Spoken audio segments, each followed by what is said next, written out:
नमस्कार. तर आज आपण छान असा भात बनवलेला आहे आणि वरणसुद्धा बनवलेलं आहे, या ज्वारीच्या भाकरी, आणि ही थोडीशी हरभऱ्याची भाजीसुद्धा आहे, आणि इकडे मी मटकीची सुद्धा एक भाजी बनवलेली आहे, पाहू शकता. हे सर्व जेवण मी बनवलेलं आहे. आणि स्वयंपाक हा म्हणजे कधी कधी मुलींना वगैरे शिकवत असताना प्रमाण किंवा एवढंच घ्या तेवढं घ्या अशा पद्धतीने शिकवलं जातं मुलींना, नवीन जेव्हा स्वयंपाक करत असतात तेव्हा. पण एक गोष्ट आहे, किती तेवढं प्रमाण घेतलं तरी ती भाजी किंवा तो पदार्थ तंतोतंत तसा होत नाही.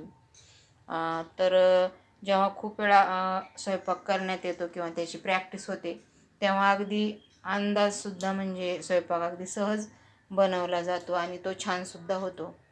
तर अशा पद्धतीने हा माझा स्वयंपाक झालेला आहे.